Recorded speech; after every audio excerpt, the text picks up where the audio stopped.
चांदोली अभयारण्य व प्रकल्पग्रस्तांचे विविध मागण्यांसाठी मंदूर तालुका शिराळे येथील हुतात्मा स्मारकामध्ये 8 जानेवारीपासून बेमुदत आंदोलन सुरू आहे। आज शाहूवाडी तालुक्याचे माजी आमदार सत्यजित पाटील यांनी आंदोलन स्थळाला भेट दिली।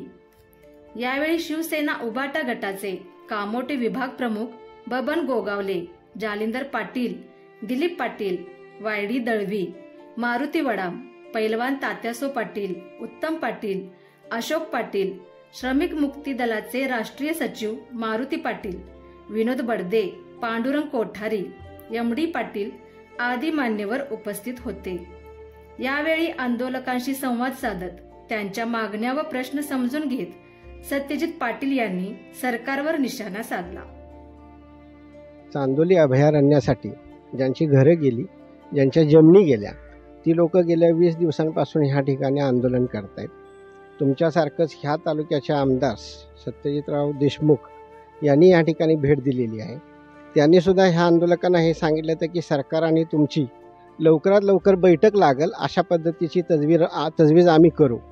त्यानंतर शाहवाडी तालुक्याचे विद्यमान आमदार जे विनय कोरे आहेत, त्यांनी सुद्धा मला वाटते 18 तारखेचं आंदोलकांनी पत्र दाखवलं। त्यांनी मुख्यमंत्र्यांना पत्र लिहिलं की लवकरात लवकर या आंदोलकांच्या बरोबर आपल्याला सरकार आणि हे आंदोलक ह्यांची बैठक झाली पाहिजे, ह्यासाठी आम्ही देखील प्रयत्न करू। प्रत्यक्षात मात्र 20 दिवस झालं तरी शासनाकडून तशा पद्धतीची कोणतीच पावलं उचलण्यात आलेली नाहीत। याबाबतीत काय सांगशील? मुळामध्ये हा प्रश्न 28 वर्ष प्रलंबित राहतो। याचा अर्थ शासनाला या विषयाचं गांभीर्य अजिबात नाही हे स्पष्ट आपल्याला या ठिकाणी दिसून येते।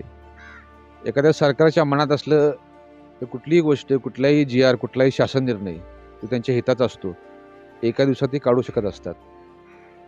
पण या ठिकाणी जर बघितलं 28 वर्षामध्ये साधं ज्या लोकांनी आपली घरं दिली, जमीन दिली, आपली गावं सोडली, त्या लोकांना फक्त राहायचे प्लॉट दिलेले आहेत, बांधकामाचे पैसे सुद्धा 100% मिळालेले नाहीत। आणि प्रत्येकाला जे जमिनी जे त्याचे टप्पे ठरलेले आहेत, भूमिदान वेगळे, आपल्या छोटा शेतकरी, मोठा शेतकरी, याच्या बदल्यात त्यांना जी जमीन द्यायची होत्या तर जवळपास त्यांना काहीतरी 900 हेक्टर जमिनीचं वाटप अजून ह्या लोकांचं व्हायचं आहे। ही परिस्थिती गंभीर आहे, हा विषय फार गंभीर आहे। तर 28 वर्ष कुठलाही प्रश्न इतका मोठा आपल्या देशामध्ये नाही की ज्याला सोडण्यासाठी कुठेतरी 28 वर्षाचा कालावधी लागेल, अशा प्रकारची अडचण मला कुठं असं वाटत नाही। विषय असतो तो मानसिकतेचा असतो। या सरकारला मदत करायचीच नाही, या सरकारला या गोरगरिबांचे कुठे प्रश्न विचारात घ्यायचेच नाहीत, त्यांच्या माध्यमातून कुठेतरी अशी करण्याचं काम केलं जातं।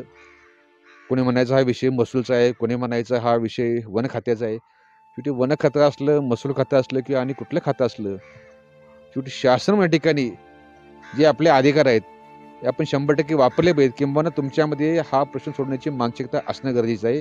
आणि तशा प्रकारची मानसिकता सरकारची अजिबात नाही।